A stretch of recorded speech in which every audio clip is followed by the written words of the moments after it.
Well, we got to try to score points. We got to try to score points fast. I know everybody want to talk about the time of possession, but the offense scored 37 points, and I can't go to the offense and say don't score in a minute. I gotta let them score. And the defense understands that. So the time of possession was a little off, but I think sticking to our guns, do what we do. We want to throw the football. We want to throw the football, but we got to get Anthony going this week. We got to get him going. We got to get a running game going this week.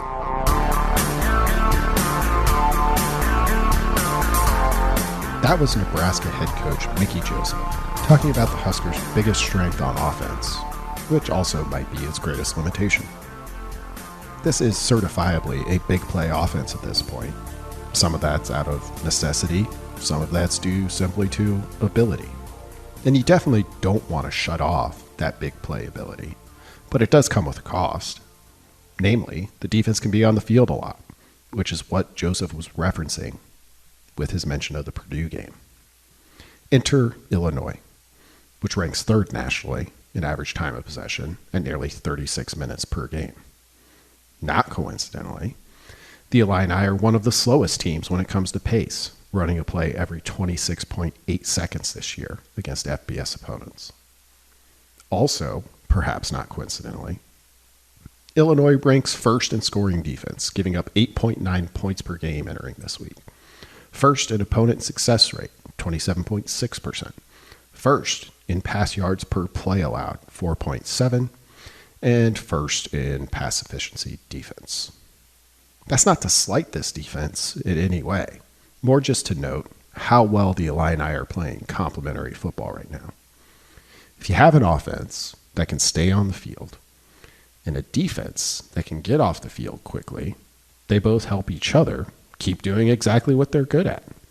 The closest defense to Illinois in most of those categories I just mentioned, Georgia. The Bulldogs offense also ranks second in time of possession. It's like chocolate and peanut butter, a combo that just works. Happy Halloween, everyone. The Illini take this seriously enough that there's an entire page in the game notes devoted to ball control statistics. I look at a lot of game notes each week. It's just something I like to do. I don't think I've ever seen that.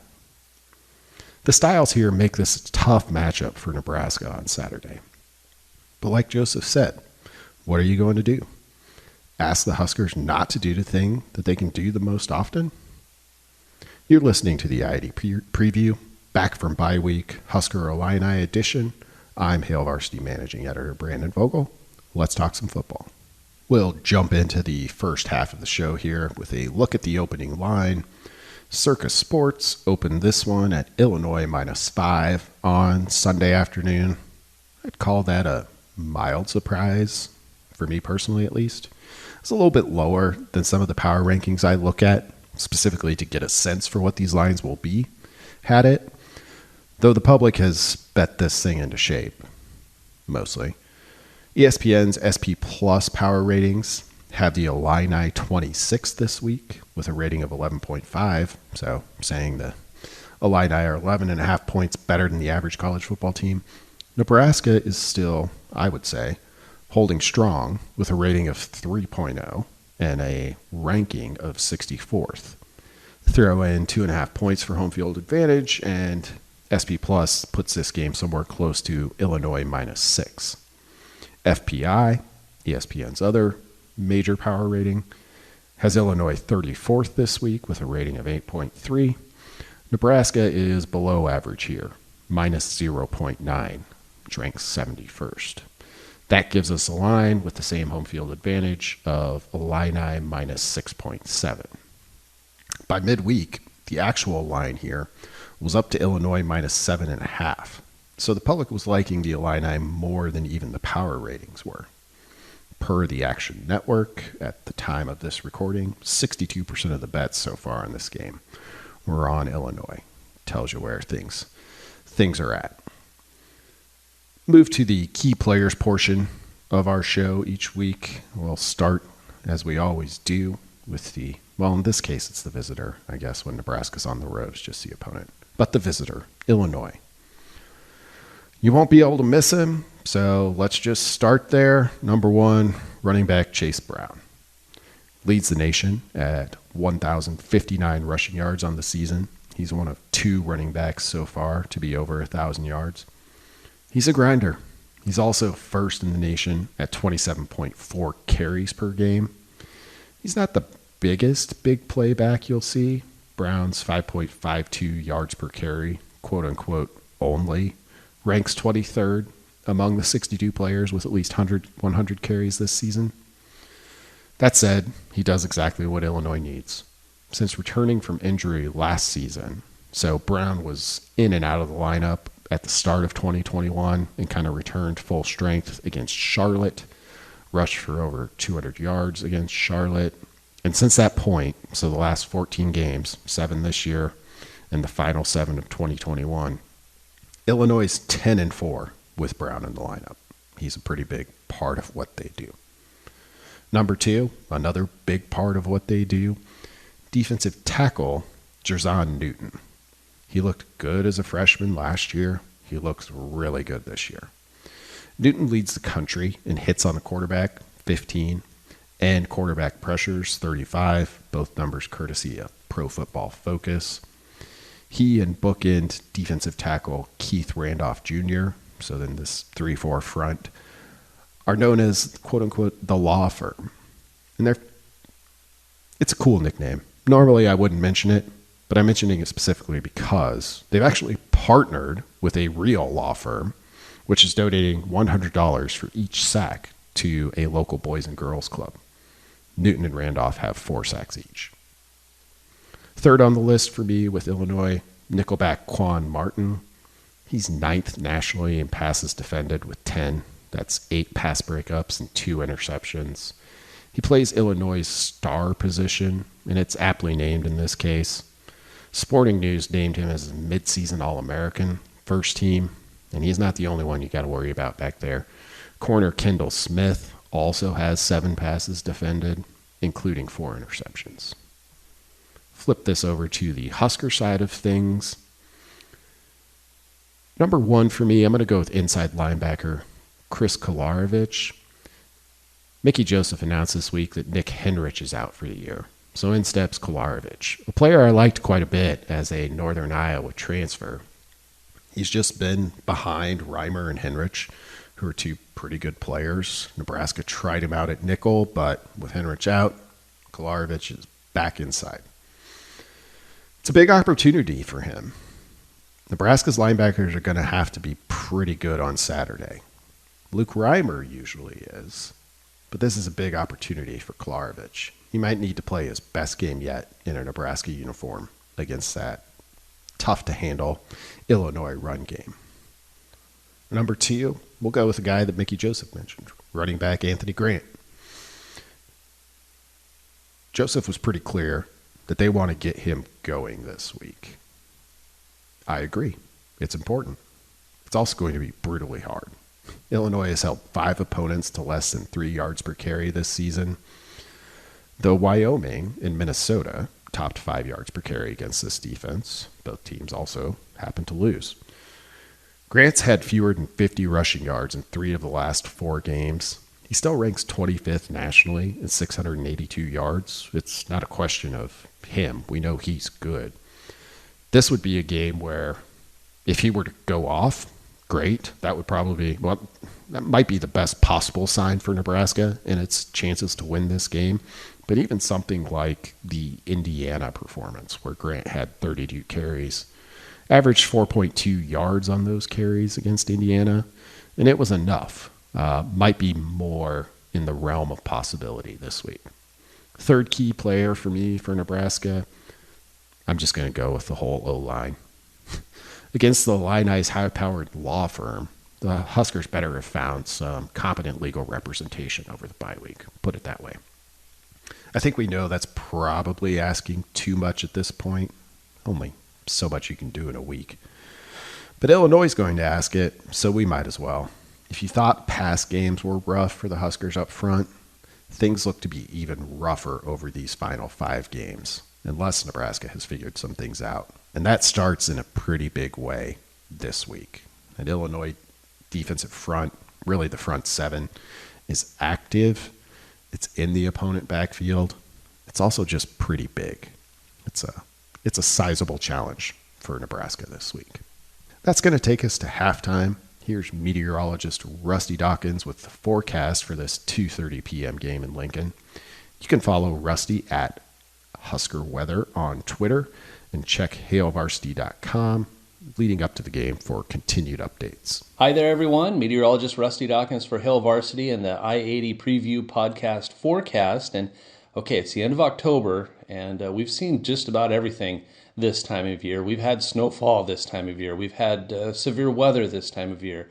We've had everything in between. And this weekend, it'll be fine. It's looking really quiet, really sunny, really mild.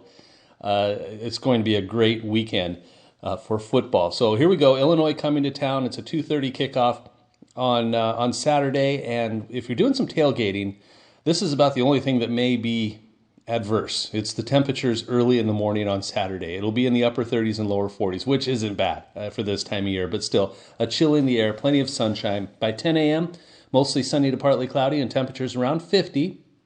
Just a light southeast breeze at 5 to 10 miles per hour. And by noon, mostly sunny to partly cloudy skies, temperatures getting very close to 60 degrees. So if you're doing some tailgating around the lunchtime hour and you're cooking some brats, I'll take a cheddar one. Just let me know where you're at. I'll be right out. For kickoff, around 2:30, plenty of sunshine, temperatures in the middle 60s. And if you're in the sunshine, sitting in the sun during the game, sure, a little warmer, but goodness, that is such a great forecast for a game. By halftime, mostly sunny to partly cloudy, middle 60s, southeast wind at 5 to 15 miles per hour. By the fourth quarter, more sunshine, otherwise partly cloudy, and temperatures cooling off a little bit into the middle and upper 50s. But overall, just a fantastic weekend for football. Temperatures about where they're supposed to be this time of year. Maybe a few clouds, no chances for precipitation, and not much of a wind either. So please enjoy. It's going to be a great game. If we have any updates, you can follow my social media pages, Husker Weather. That's all Husker Weather all the time on Twitter, Facebook. Rusty WX, that's everything else Nebraska weather related on all of the social media channels. And then all of the Hail Varsity channels and their website as well. Go Big Red. We'll start the second half with a confession. I did not see this Illinois season coming. The Illini returned about 52% of their defensive and offensive production, which puts it squarely in a gray area. It's not an amount of returning production that says, oh, this team's definitely going to be better than the year before, or it's definitely going to be worse. In fact, it's where most teams fall, and that's fine. There were some playmakers to like on both sides of the ball for Illinois coming back from 2021. You had a question mark at quarterback. Syracuse transfer Tommy DeVito was good as a freshman, not so good in the 2 seasons after that. But the real fly in the Illini ointment for me was the offensive line, which returned just 25% of its total snaps. Brett Bielema didn't like last year's group and said so in a press conference, which was kind of amusing. If you weren't on that offensive line, I suppose. So he set out to fix that. But you never know how that's going to go either. Right tackle Alex Palczewski, now having made 59 career starts and counting, was pretty much the only known up front, a super senior. Illinois is starting two junior college transfers at right and left guard, new additions just for this season. Its center is a converted walk-on tight end, and its left tackle is a player who had been in the program for a while, but hadn't been a full-time starter for sure. It was a green group, and there were a lot of questions for me with that group up front. Most of those questions have been answered in the best way possible, and it happened at just the right time, i.e., a time when the West was a grab bag, which we didn't know entering this season either. Sometimes seasons go like that. Oftentimes, special seasons go like that. You get the best possible answer to some of your biggest questions and find yourself in a favorable setting, and away you go. So how does Nebraska beat this really solid and impressive Illinois team? Here are my 3 keys going into Saturday. Number 1, be ready to tackle and tackle again. This Illinois offense is solid, but not spectacular. It's average to slightly above average in overall success rate, as well as success rate on rushes and passes. It's average to slightly below average in explosive plays percentage across the board. At 26 points per game, it only ranks 85th nationally there. But it's an offense that's more than content to do things the old-fashioned way. Just gradually move the ball down the field, give the ball to Brown, one of the best backs in the country, and ask teams to tackle him over and over again. The challenge is that Nebraska's defense to this point doesn't really rise to the level of solid in most categories. It keeps the big plays down to a decent degree, but lets teams stay on schedule way too often, ranking 121st nationally in overall success rate and 120th in success rate against the run. You see the issue here, right? Against a team that runs the ball 57% of the time, third most in the Big Ten, against a team that not only doesn't get antsy if a drive takes 10 plays, but probably just feels like it's hitting its stride once they reach double digits. There's no easy way for Nebraska to address this mismatch, at least not from my view. Maybe you sell out against the run and say, if you're willing to throw over our heads, go ahead. That could offer a path forward, though devoting resources to run stopping doesn't mean you will stop the run. You got to win some individual physical battles to do that. That's ultimately what it will come down to on Saturday against Brown in that Illini line. If the Huskers do find some success against the run, and that's a big if, it might make Illinois a little bit uncomfortable. This is going to have to be a down-by-down approach, centered on one thing: get to third down for Nebraska's defense. The Illini ranks 78th in third down conversion percentage at 38%. Somewhat surprisingly, at 15.4 third down attempts per game, Illinois ranks 120th. The only Big Ten teams worse than that, i.e. those that have faced more third downs per game, are Indiana and Northwestern. And they're having the opposite season for what Illinois is having. Even facing a bunch of third downs hasn't really hurt the Illini yet, but the offense-defense matchup here tilts so strongly in favor of Illinois that it's about the best I got for Saturday, because it would mean NU was probably tackling well and setting the edge against the run, something it struggles to do and something I assure you Illinois has noticed. As far as numbers to watch, I'll be keeping an eye on third down attempts for the Illini. Probably needs to be at 17 or better, which is a high number to hit, but so it goes. Key number 2, bombs away. Can wide receiver Trey Palmer truly just run by most Big Ten defensive backs and quarterback Casey Thompson when he's not being harassed? Find him often enough to score 28-ish points on Saturday? We might be about to find out. The defense-offense matchup here tilts orange as well, though maybe not as heavily as the inverse matchup. Nebraska, as I mentioned at the top of the show, is a legitimate big play threat, particularly through the air, with a nearly 19% explosive pass rate. 15 to 16 is about average most years. Illinois counters with a savage pass rush and a school of sharks in the secondary. The Illini's explosive pass rate allowed is 8.1%. If Nebraska somehow found a way to get its run game working, that would be the easiest way to loosen things up a bit. I think that's why Joseph was talking about it. It wasn't just about keeping the offense on the field. It's about creating some space for you to do what you want to do. But based on what we've seen of late, how likely does getting the run game going feel?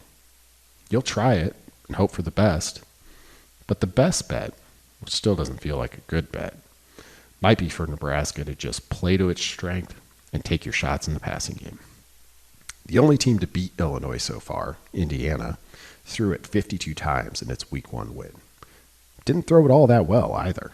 54%, 1 touchdown, 1 interception, a 109 team passer rating. But the Hoosiers hit for passing plays of 52, 40, 39, and 24 yards, all in the first half as they built a 16-10 lead. Its explosive pass rate in that game was only 9.8%. But we know that Indiana's offense, having seen it a couple weeks ago, is extremely one-handed. Nebraska's shown the ability to run the ball a bit better than the Hoosiers.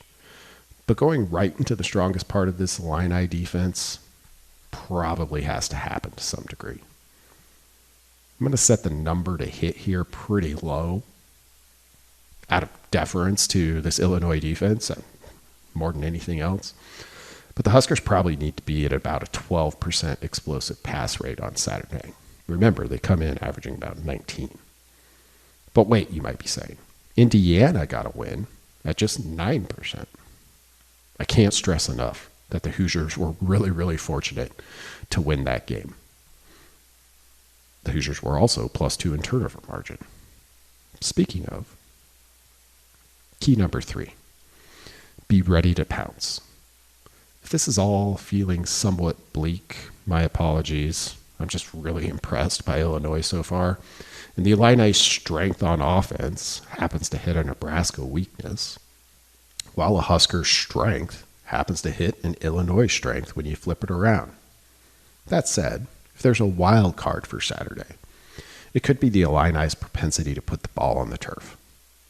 Illinois has 12 fumbles on the year, 111th, 9 of them lost, which ranks 123rd. That's some bad fumbles luck. Most of the time, the national average is going to be about you lose half of the fumbles that you actually have. Illinois is at 75%. But the Huskers certainly won't mind if that luck doesn't change for another week at least. Nebraska's defense has a weird history with fumbles, which is to say it doesn't have much of a recent history with them at all. This year, the Huskers' 3 recoveries ranks 88th nationally, and its 6 opponent fumbles ranked 97th. Last year, Nebraska was 117th in recoveries, 119th in opponent fumbles. Nebraska's one good recent year in terms of opportunity was in 2020, when opponents fumbled 13 times in 8 games, 35th nationally. The Huskers recovered just 2 of those, back down to 107th. Be it scheme, technique, or randomness, the ball just hasn't come out much when Nebraska's defense is on the field. It's a strange thing. Maybe the ball will come out on Saturday. Illinois is prone to that sort of thing in 2022. If the Huskers can grab 2 of them, they might have a shot. If you told me I can share no other data from this game, but I guarantee you Nebraska will have 2 fumbles, recovered, that is. That might be enough, just based on that information alone, for me to say, okay, I might take the Huskers and the points and see what happens. There's a lot more that happens in a football game. If those 2 fumbles recovered come with 6 fumbles lost, yeah, not going to make much of a difference. But assuming things play out mostly to form, two takeaways, 2 fumbles specifically, could be a pretty big deal. It's not much to go on, I admit, but credit to Illinois and Bielema in year 2. They're not giving teams a lot to go on. That's the show this week. Thanks for listening, as always. And if you like the show, do your podcast chores, rate, review, tell a friend. For even more stuff like this, subscribe to Hail Varsity by visiting hailvarsity.com/subscribe. You can get a discount at checkout by using the promo code I-80 just because you listened all the way to the end. Talk to you next week.